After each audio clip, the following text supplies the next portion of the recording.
Oi, gente, espero que vocês estejam bem, certo? Hoje a gente vai trabalhar com o tema estrutura geológica da Terra, certo? E vamos dar continuidade. Lá na nossa última aula, né, gravada, a gente trabalhou com o tema idade da Terra, né? E hoje a gente vai dar continuidade falando um pouquinho ainda mais da Terra, só que a gente vai falar da estrutura, certo? Por que estrutura? Quando a gente pensa em um apartamento, por exemplo, de 15 andares, teoricamente ele tem uma estrutura para que ele possa estar de pé, não é? Do mesmo modo, pessoal, é a Terra, certo? A Terra ela tem uma estrutura para que possa ocorrer o seu amplo funcionamento, né? Então, quando a gente pensa, na estrutura da Terra, ela caracteriza-se por uma série de camadas concêntricas de raio crescente, né? No centro ele está o núcleo, em seguida o manto e na parte externa a crosta terrestre, né? Que essa parte aqui externa, a crosta terrestre, é onde a gente vive, certo? O raio da Terra é de cerca de 6.400 km, o que dificulta conhecer seu interior. Por isso estudam-se as ondas sísmicas provenientes de tremores causados por movimentação das camadas internas do planeta. Mas como assim, Antônio, o raio da Terra é de 6.400 km? Quando a gente pensa no ponto central da Terra, não é, que é dentro da Terra, né, até a ponta geral, por exemplo, aqui na imagem, né, a gente poderia pensar a região central da Terra é essa, né? Então, um raio de 600 km é toda essa parte aqui, né, lá da crosta até a parte central, que é onde fica o núcleo interno, certo? Então, quando eu fico falando que o raio da Terra é de cerca de 6.400, não é? E dificulta conhecer seu interior, porque 6.400 quilômetros, pessoal, se a gente for pensar, é muita coisa, né? Então, por exemplo, aqui na imagem da Terra, não é? A gente pensar que desse ponto central até a crosta terrestre são 6.400 quilômetros de raio, não é? No caso, o raio nada mais é do que a distância, certo? Ou seja, aqui tem a pergunta: o que é um raio? O raio é a medida correspondente à distância entre o centro e qualquer ponto pertencente à circunferência, não é? Ou seja, centro até o ponto pertencente à circunferência, né? Ou seja, a circunferência não é toda essa parte aqui da crosta. Ou seja, quando eu penso em raio, nada mais é do que a medida correspondente à distância entre o centro, né, onde eu estou apontando aqui, até o ponto pertencente à circunferência, que é a parte da crosta, que permite, né, que a gente possa ver a Terra no sentido de uma bolinha, certo? No caso do texto, o raio é uma distância do centro da esfera a qualquer ponto situado em sua superfície, ou seja, do ponto central aqui, do núcleo interno, até a superfície da Terra, que é onde a gente vive, onde a gente consegue observar as partes continentais. O que são ondas sísmicas, né? As ondas sísmicas são vibrações naturais originadas após o movimento brusco da crosta. Ou seja, a gente consegue observar nessa imagem, ó, aqui a crosta terrestre, né, que é onde a gente consegue observar a existência dos continentes e onde a gente vive, certo? Só, pessoal, que a gente deve pensar que esses continentes eles estão em constante movimento, né? Mas como assim, Antônio, em movimento? Existe uma coisa chamada placa tectônica, pessoal, que ela está embaixo dos continentes e elas ficam se movimentando em todos os momentos. Por isso que quando as placas tectônicas elas se movem, acabam que gerando ondas de energia que ocasionam os terremotos, certo? Só que as placas tectônicas a gente vai discutir um pouquinho mais específico na nossa próxima aula. Só que eu quero dizer que esses continentes eles se encontram em constante movimento, certo?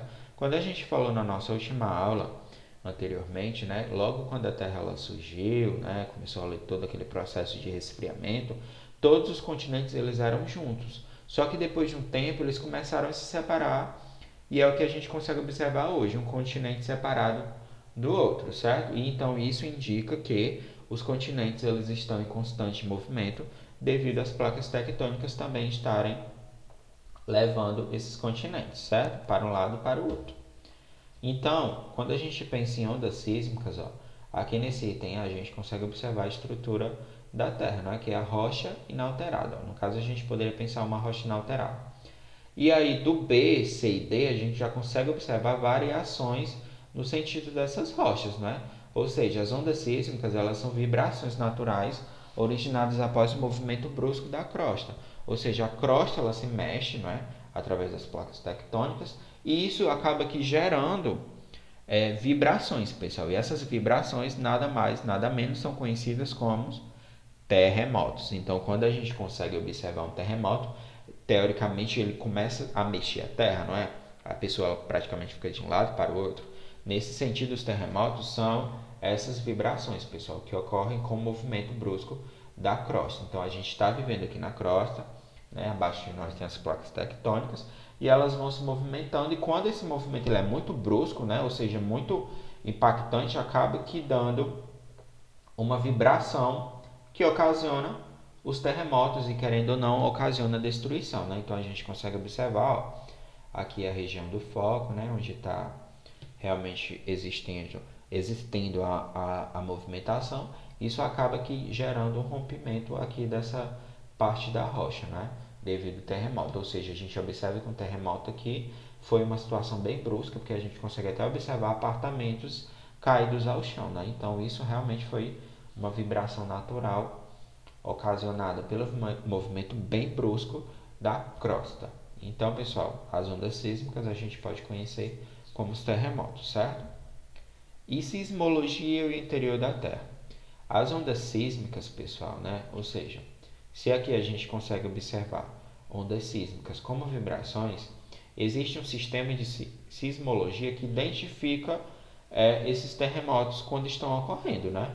Então, por exemplo, as ondas sísmicas emitidas por terremotos, elas são registradas por aparelhos chamados sismógrafos, né? Então, ó, um sismógrafo é isso daqui, ó. Vocês conseguem observar toda essas partezinhas aqui mais desenhadas, né? Isso daqui indica que houve um terremoto, houve uma modificação da movimentação da crosta em uma determinada região, né? Então, o sismógrafo é isso. Quando está acontecendo um terremoto, teoricamente essa partezinha de ferro, ela começa a desenhar no papel como qual a intensidade desses terremotos, né? Então, a gente, por exemplo, observa quando acontece um terremoto em determinada região, o jornal, teoricamente, ele diz, né? O terremoto lá na Itália, por exemplo, aconteceu com magnitude de 6,5. E nada mais é do que o sismógrafo que identifica a intensidade desse terremoto, certo? Ou seja, esses aparelhos eles funcionam diariamente e aí eles estão calculando todos os dias como é que está acontecendo os terremotos, até no sentido de avisar antes a população se vai ou não acontecer um terremoto em uma determinada região. Então, o sismógrafo é um instrumento que serve para medir a intensidade das oscilações produzidas pelos tremores da Terra. As camadas da Terra, pessoal, né? Conforme eu falei lá no início, nós temos uma representação aqui da estrutura da Terra, né?